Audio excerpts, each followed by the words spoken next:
आणि राहिला मंडळांचं, तर मंडळांना मी एकच सांगेन, की तुम्ही कॉम्पिटिशन नका करू. तुम्ही गणपती उत्सव करा, खूप छान करा.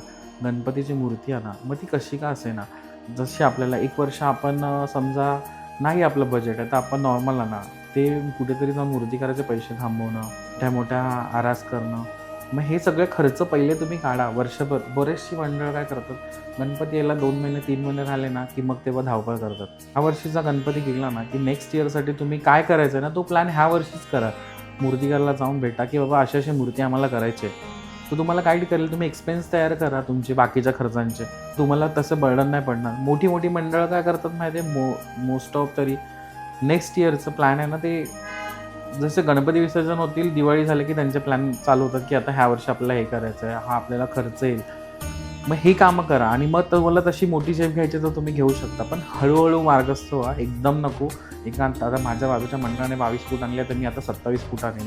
कॉम्पिटिशन नको आहे. आपल्याला मी परत सांगतो, की आपला उत्सव करायचा आहे. खूप चांगल्या मार्गदर्शनाने करायचा आहे. भव्यतेची परंपरा बोलली जाते मुंबईमध्ये. तर ती भव्यता ना आपण जपूया, कायम टिकवूया. आपण कशाही प्रकारच्या मूर्त्या करून कुठेतरी आपल्या उत्सवाला गालबोट लागेल, हे न करता आपण ती भव्यतेची आणि उत्कृष्टेची परंपरा ना जपूया. खरंच बोलतो मी. आणि ज्या मंडळाने हे कार्यरत करत आलेत, त्यांनी खूप अभ्यास केला आहे त्या गोष्टीवरती. तसा तुम्हीही अभ्यास करा प्रत्येक गोष्टीवरती आणि मग पुढे जावा.